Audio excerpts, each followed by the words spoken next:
আলাইকুম, কেমন আছো তোমরা সবাই? নতুন একটি ব্লগে তোমাদের সবাইকে স্বাগত জানাই। আশা করছি তোমরা সবাই অনেক ভালো আছো। আলহামদুলিল্লাহ আমরাও অনেক ভালো আছি। নিয়ে চলে এলাম তোমাদের সবার জন্য আরেকটা নতুন ব্লগ। প্রত্যেকদিন যেমন দিনটা শুরু করি, আজও সেরকমভাবেই দিনটা শুরু করেছি সকালবেলার জলখাবার দিয়ে। তো ওইদিকে চা বসিয়ে দিয়েছি, এখন বানাচ্ছে হচ্ছে একটুখানি বাটার দিয়ে ব্রেড সেকে নিচ্ছি। এটা বরাবরই আমাদের বাড়িতে সবাই পছন্দ করে, একমাত্র আমি ছাড়া। আমি সেরকমভাবে ব্রেড খেতে পছন্দ করি না, ওই এক আধটু যদি কোনো দিন ইচ্ছে হয়, আর না হলে সবাই খুবই পছন্দ করে। তো ওটাই এখন বানিয়ে নিচ্ছে।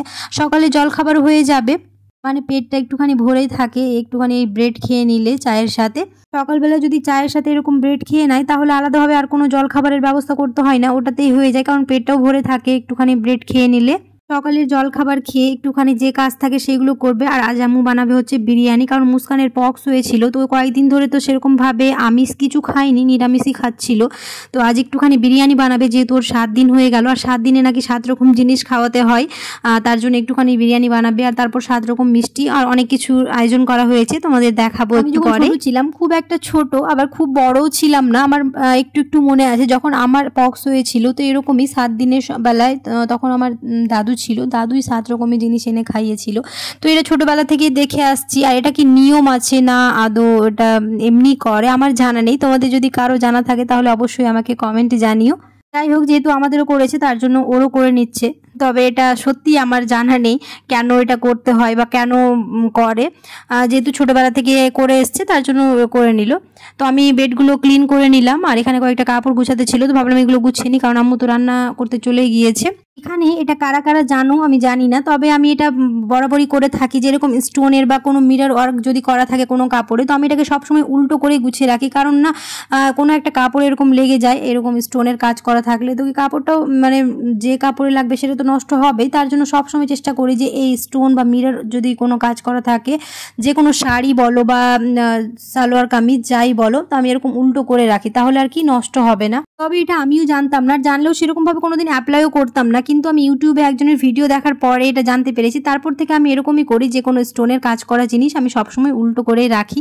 তো যাই হোক, কিছু না কিছু কারো কাছ থেকে কিছু শিখতে পারলে ভালোই লাগে, তো আমি ওরকম করেই শিখেছি।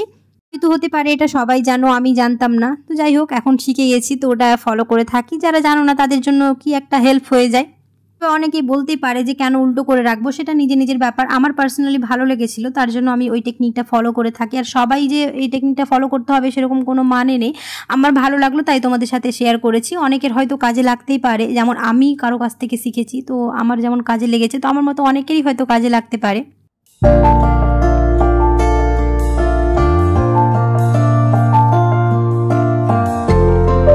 যাই হোক, ওইদিকে তো রান্না বান্না চলছে, আমি এইদিকে এই কাজগুলো করে নিচ্ছি, কারণ গ্রসারি বাজার রিফিল করাটা একটু চ্যালেঞ্জিং ব্যাপার হয়ে যায়। সময় মতো যদি এটা না করে নিই তাহলে একটা মাথায় বোঝা থাকে যে কখন করব। তো তার জন্য এখন এগুলো আমি রিফিল করে নিচ্ছি, আর সমস্ত কিছু একসাথেই করে নিচ্ছি, কারণ আবার একটা দুটো করে করব, কাজ থাকবে, তার জন্য একসাথেই করে নিচ্ছি। আমি এদিকে এইগুলো গুছিয়ে নেবো, আর ওইদিকে তো ওই কাজগুলো হচ্ছে রান্না বান্না। একটুখানি কাজগুলো হাতে হাতে করে নিলে কি তাড়াতাড়ি কাজগুলো হয়ে যায়। একদিকে যদি দুজনই কাজ করতে লেগে যায় তাহলে আর সময় মতো হয়ে ওঠে না, তার জন্য ওইদিকে রান্নাবান্নাটা আমি করে নিচ্ছি, আর আমি এদিকে বাকি কাজগুলো করে নিচ্ছি, তাহলে কি তাড়াতাড়ি হয়ে যাবে কাজটা। তো এইদিকে প্রায় সব কিছু হয়ে গেছে, এখন শুধু বিরিয়ানিটা দমে দিচ্ছে, ব্যাস হয়ে যাবে।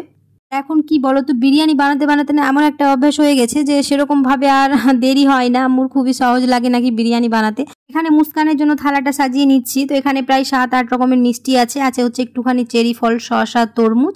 ওইদিকে আছে হচ্ছে বিরিয়ানি, একটুখানি টক দই, কোল্ড ড্রিঙ্কস। এটাই তো, ও মিষ্টি খেতে যেহেতু ভালোই বাসে তার জন্য একটু মিষ্টিটা বেশি করে আনা হয়েছে। কয়েকদিন থেকে যেহেতু চিকেন, ফিশ এগুলো কিছুই খায়নি, তার জন্য আরও বিরিয়ানি বানানো। আর বিরিয়ানি ও তেমনভাবে খেতে পছন্দ করে সেটাও নয়, খুবই কম বিরিয়ানি খায়। আমরা যেমন খুবই পছন্দ করি, ও আবার সেরকমভাবে বিরিয়ানি পছন্দ করে না, তাও একটুখানি বানানো হলো, যেহেতু অনেকদিন ধরে কিছু খায়নি। এখানে পাঁপড়, শসা দুটোই আছে, আর টক দইটা এখন বের করবো, আর একটুখানি কোল্ড ড্রিঙ্কস। আমি জানি না, তবে আমার কি মনে হয় যে ওই কয়েকদিন কিছু মানে খেতে পায় না, যেহেতু আমিষ জিনিস, তার জন্য হয়তো 7 দিন পর তো একটু একটু ভালো হয়ে যায়, তার জন্য এরকম থালা সাজিয়ে হয়তো খেতে দেয়। আমি এটাই ভাবি, কিন্তু জানি না কিসের জন্য দেওয়া হয়। তোমাদের যদি কারো জানা থাকে তাহলে অবশ্যই আমাকে কমেন্টে জানিও যে এটা করতেই হয় বা কেন দিতে হয়। সত্যি আমি জানি না, আমি যেটা অনুমান করেছিলাম সেটাই তোমাদের সাথে শেয়ার করলাম। আমার যখন হয়েছিল তখন তো অত কিছু জানতাম না, 7 দিনে ওই 7 রকম জিনিস খাইয়েছিল, খেয়ে নিয়েছি। কিন্তু এখন একটু একটু বুঝতে শিখেছি, তাই ভাবছি যে কেন এটা খাওয়াতে হয়।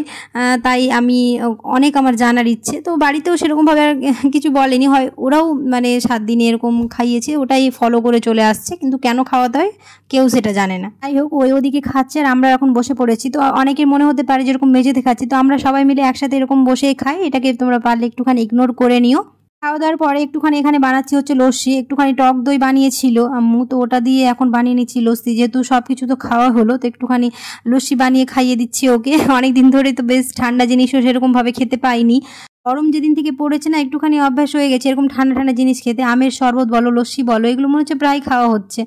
আর এরকম লাঞ্চের পরে একটুখানি লস্যি খেতে ভালোই লাগছে, এখন প্রায় দিনই খাওয়া হচ্ছে। তো আজকেও বানিয়ে নিচ্ছে, আর যেহেতু মুস্কানও খেতে পাবে তার জন্য আরও বানানো। যাই হোক, আজকের দিনটা খুব ভালো কাটলো। ভিডিওটা আর বেশি বড় করবো না, এখানে শেষ করে দেবো। আশা করছি আমার আজকের ভিডিও তোমাদের ভালো লেগেছে। যদি ভালো লেগে থাকে তাহলে অবশ্যই একটা লাইক করে দিও। যারা এখনও আমার চ্যানেলটিকে সাবস্ক্রাইব করোনি অবশ্যই সাবস্ক্রাইব করে দিও। পাশে থাকা বেল আইকনটাকে প্রেস করতে একদমই ভুলো না।